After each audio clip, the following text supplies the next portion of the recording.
ये Microsoft Excel में अमोरलिंक function के बारे में एक क्विक सारांश है। तो असल में ये फंक्शन करता क्या है?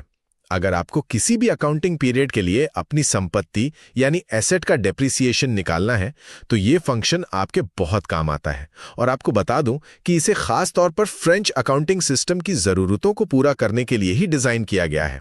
पहला, अब आप शायद सोच रहे होंगे कि अगर कोई एसेट साल के ठीक बीच में खरीदी जाए तो क्या होगा? तो इसमें कोई टेंशन वाली बात नहीं है, क्योंकि ये फंक्शन अपने आप उस बचे हुए समय के लिए आनुपातिक यानी प्रोरेटेड डेप्रिसिएशन की एकदम सटीक कैलकुलेशन खुद ही कर लेता है। दूसरा, अब बात करते हैं कि इसे इस्तेमाल कैसे करना है। इसके लिए आपको कुछ बेसिक डिटेल्स देनी होती हैं, जैसे एसेट की कॉस्ट, खरीद की तारीख, पहले पीरियड के खत्म होने की डेट और सैल्वेज वैल्यू। इसके साथ ही आपको पीरियड और रेट भी बताना होता है। इसमें एक बेसिस का कमाल का ऑप्शन भी है, जिससे आप एक्सेल को बता सकते हैं कि साल में 360 दिन गिनने हैं या फिर पूरे 365 दिन। तीसरा, और यहां एक बहुत ही जरूरी चेतावनी है, इसमें तारीखें हमेशा डेट फंक्शन का इस्तेमाल करके ही डालें, साधारण टेक्स्ट के रूप में तो बिल्कुल भी नहीं। ऐसा इसलिए है क्योंकि एक्सेल तारीखों को हमेशा सीरियल नंबरों के रूप में सेव करता है। जैसे कि एक्सेल के दिमाग में 1 जनवरी 1900 का मतलब सिर्फ सीरियल नंबर 1 है। कुल मिलाकर अगर आप डेट्स को सही फॉर्मेट में डालते हैं तो अमोरलिंक सच में एक बेहतरीन और टाइम बचाने वाला टूल है। तारीखों के सही इस्तेमाल और इस कमाल के टूल की मदद। नमस्कार, मैं हूं अमन। अच्छा, कभी ऐसा हुआ है कि फ्रेंच अकाउंटिंग सिस्टम के हिसाब से डेप्रिसिएशन निकालना पड़ गया हो? सुनने में थोड़ा मुश्किल लगता है ना, पर एक्सेल में ना इसके लिए एक बहुत ही खास, थोड़ा छिपा हुआ सा फंक्शन है, AMORLINC। आज हम इसी को समझेंगे कि ये कैसे काम करता है और हमारे काम को कितना आसान बना सकता है। देखिए, जो लोग फ्रेंच अकाउंटिंग से जुड़े हैं वो जानते हैं कि वहाँ के नियम कितने पक्के होते हैं, खासकर तब जब कोई सामान या एसेट साल के बीच में खरीदा गया हो। बस यही वो मुश्किल है जिसे AOMR अलायंसी फंक्शन चुटकियों में हल कर देता है। चलिए देखते हैं कैसे। तो सबसे पहले ये समझते हैं कि आखिर ये AMORLINC फंक्शन है क्या और ये फ्रेंच अकाउंटिंग के लिए ही इतना खास क्यों है। तो देखिए, AMORLINC का काम सीधा सा है, फ्रेंच अकाउंटिंग सिस्टम के लिए डेप्रिसिएशन कैलकुलेट करना। लेकिन इसकी असली खासियत पता है क्या है? वो ये कि अगर कोई एसेट साल के बीच में खरीदा जाता है ना, तो ये उस छोटी सी अवधि के लिए भी एकदम सही सही डेप्रिसिएशन निकालता है। इसी को कहते हैं प्रोरेटेड डेप्रिसिएशन। और इसी वजह से हमारी कैलकुलेशन हमेशा बिल्कुल सटीक रहती है। अच्छा, अब जब इसका मकसद समझ आ गया है तो चलिए अब इस फॉर्मूले के अंदर झांक कर देखते हैं, समझते हैं कि इसके अलग अलग हिस्से, जिन्हें आर्ग्यूमेंट्स कहते हैं, वो क्या हैं और कैसे काम करते हैं। ये रहा AMORLINC फंक्शन का पूरा फॉर्मूला।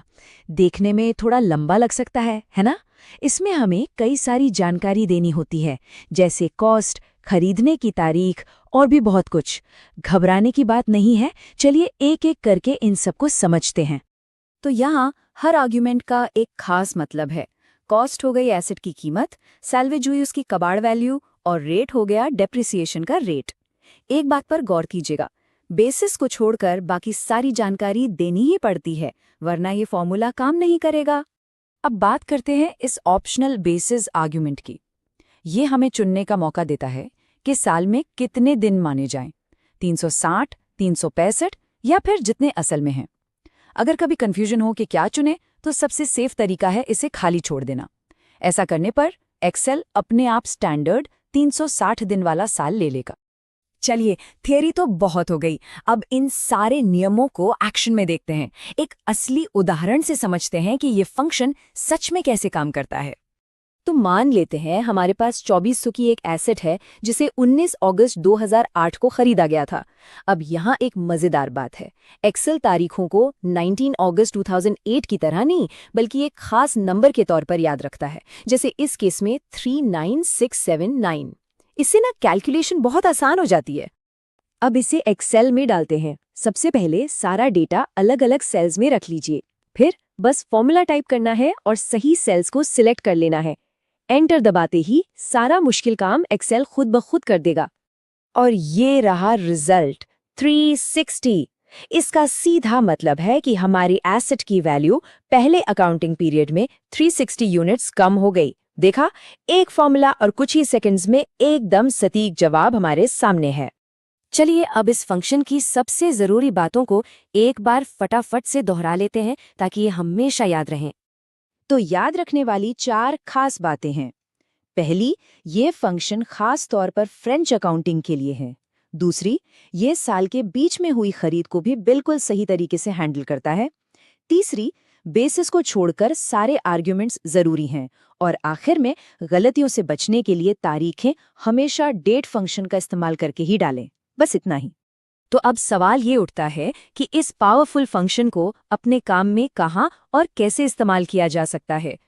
ये सोचने वाली बात है कि ये फ्रेंच अकाउंटिंग से जुड़े कामों को कितना आसान और कितना सटीक बना सकता है।